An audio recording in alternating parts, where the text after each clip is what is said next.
Une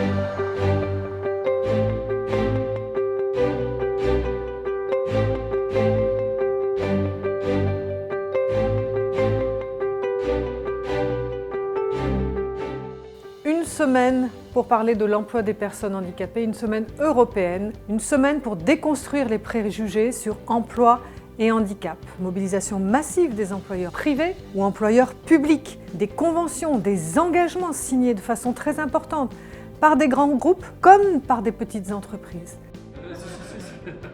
L'engagement est simple, c'est un recrutement sur 2 doit être au profit d'une personne en situation de handicap. C'est un engagement que nous avons pris dans cet accord et que nous tiendrons. De la formation, à l'apprentissage, à l'entrée dans l'emploi, au maintien dans l'emploi, à l'évolution de carrière, tous les sujets ont été abordés pendant cette semaine. Et finalement, cette semaine du handicap nous permet d'avoir accès à toutes ces informations de qui sont les interlocuteurs, qui sont les relais, quelles sont les aides et quels sont les conseils que l'on peut recevoir quand on est volontariste. Quand on s'engage dans une politique RH inclusive, avec bien sûr l'aide des partenaires, la GFIP pour les entreprises privées, le FIP pour les employeurs publics, quand on s'engage avec ces partenaires, on s'engage sur des objectifs, sur des cibles, sur un chemin, mais que ça soit aussi bien sur l'embauche, que ça soit en apprentissage ou que ça soit dans le maintien dans l'emploi.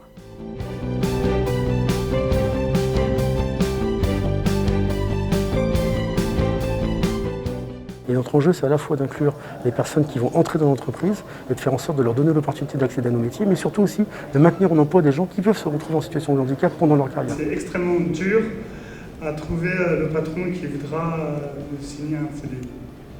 Une mobilisation nationale avec ce point d'orgue, le jeudi 19 novembre, qui était le duo D. Je remercie l'ensemble des parties prenantes qui ont fait ce duo, qui ont permis à des personnes en situation de handicap d'exprimer leur talent, leurs compétences, leur désir d'évoluer tout simplement dans leur carrière professionnelle. Je remercie mon duo, Hakim Messaï, qui a passé la journée avec moi. J'ai appris énormément sur un homme déterminé à évoluer, à vouloir quitter son ESAT, entrer dans la vie ordinaire avec ses compétences. Merci. Ça va, Hakim ? L'ESAT, c'est bien pour le début, mais c'est plus un tremplin pour aller dans une entreprise. Et le but, c'est justement de rentrer dans une entreprise normale. Un engagement de tous, et je tiens à souligner les 2 conventions qui ont été signées avec la Fédération française de rugby, un engagement de 10% d'apprentis en situation de handicap sur leur engagement 2023, et puis aussi un engagement avec le COJO et la GFIP pour vraiment faire de ces Jeux olympiques et paralympiques des Jeux inclusifs et durables.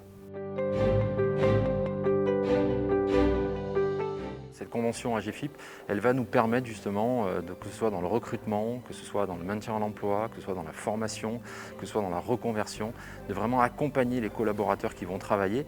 Mais ce n'est que le début, parce que cette convention, elle va aussi déboucher sur d'autres horizons. La force et la magie de Paris 2024, c'est de pouvoir entraîner dans son écosystème des acteurs publics, des entreprises, des fédérations sportives. Et quelque part, cette situation sur le handicap, elle doit être partagée par tous et par tout un écosystème.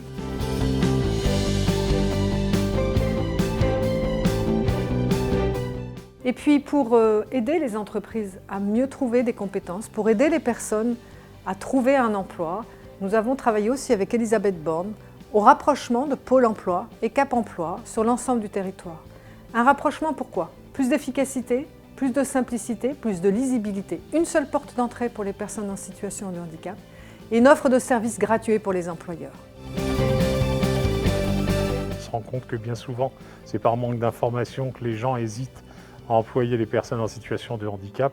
Vous savez, l'apprentissage englobe l'apprentissage, comme on dit avec un grand A, que ce soit ingénieur, que ce soit apprenti cordonnier, mais c'est toujours apprenti et ça nous permet de trouver une place en entreprise. En situation de handicap, nous pouvons recruter des apprentis qui ont un âge plus avancé, mais qui ont un projet professionnel et ça fonctionne. Voilà.